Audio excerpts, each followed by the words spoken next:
Now, a farmer has been left with a £40,000 clean-up bill after 200 tonnes of waste were fly-tipped on his land. The Hertfordshire farmer, who's in his 80s, said the huge pile of rubbish was dumped on his field near St Albans last summer. Let's speak with Will Dickinson, who's the neighbour of the farmer who's been hit by this massive bill. Good afternoon to you, Will.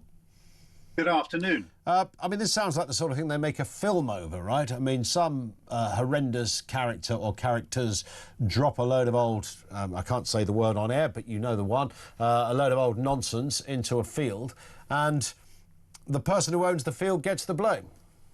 Yeah, and isn't that the injustice of it all? The fact that as a victim of crime, yes, my friend now becomes the criminal, in as much as he's got to put up the money to put the crime right. It seems extraordinary. Have you been able to speak to Will about?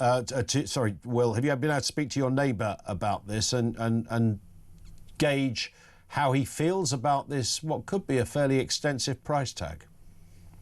Well, we've had an estimate, and I've contacted some local companies about how much it's going to cost. And given the fact that there is an enormous amount of pretty dangerous stuff in there, we've found clinical waste, we've found some asbestos, we've found some cans of oil, and all kinds of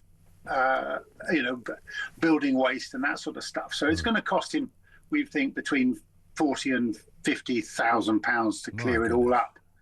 And he got a great big concrete block in the gateway, and they've obviously pushed it aside with quite a hefty machine to push it aside. I would have and then thought so. quite tipped it over several nights. So what we're trying to do is make it so the law's fair. The law is just not fair at the moment. And just looking at the extent of this this dump of things, I mean, that looks as if that's more than one lorry that dropped that off, right?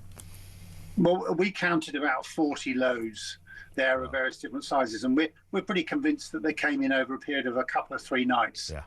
And of course, because this field, ironically, is in a birdseed mixture, so he will have planted it last spring for the purposes of growing plants that come to seed in the winter, so the birds can feed on it. So it's not a field that has attention all year round. So he would have left it all summer to grow this birdseed.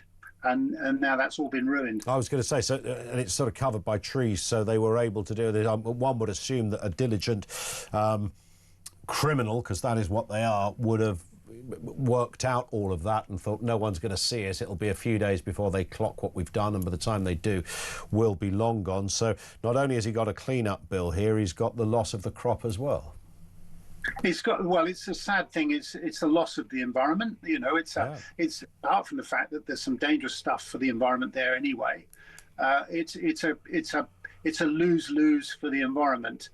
He hasn't got a crop that would have come to harvest. I mean, I had a case a couple of years ago in one of my fields where the criminals came in and tipped. They went through the gateway, went round the field to the other side of the field, so I couldn't see it from the gateway, and then tipped in the standing crop. Now, I couldn't harvest that bit of crop because, again, there was asbestos, there was glass, and all that kind of stuff in there. And I still have to pay to get that all cleared up. Outrageous stuff. And I'm assuming there is, the law of the land suggests that it's the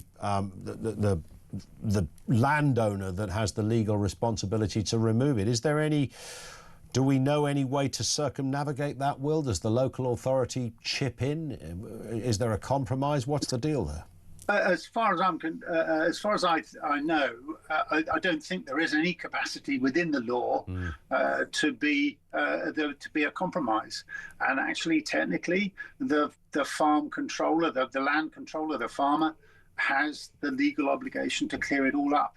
And in theory, if he doesn't clear it up, then the council could prosecute him for receiving uncontrolled waste, and take him to court and make him pay to clear it all up. I mean, it's an extraordinary. It's not entirely unprecedented, as you just alluded to with your own experience, but it is, you know, it's not a thing, I suppose, that comes up that often in this sense, where you have this curious dilemma where the victim of crime, which is exactly what your friend is here, ends up being the one that has to fork out to put it right. And I don't know what the answer would be. The tragedy is, and I'm not suggesting that it's any less of a tragedy for anybody else, but my friend, he's just had his 80th birthday. He lost his wife last summer as well. And so it's just come at a really bad time. And not that there ever is a good time for this sort of thing, of course, but it's just heaped it on it. And as you probably know, incomes in farming have pretty much fallen off a cliff edge this last year or two. And so it's really very, very difficult at the moment. I was going to ask you just a final point, Will, on that. How are you finding the environment? I mean, the environment of farming and business and all the rest of it.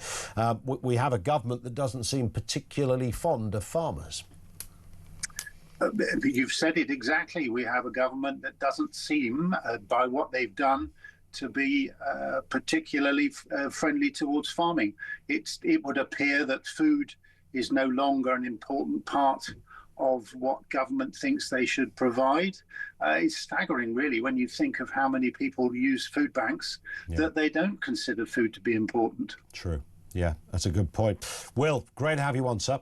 Do give our best to your friend, your neighbouring farmer. Thank you for being with us. That's Will Dickinson. I will, and thank you very much for having me on. It's a pleasure, sir.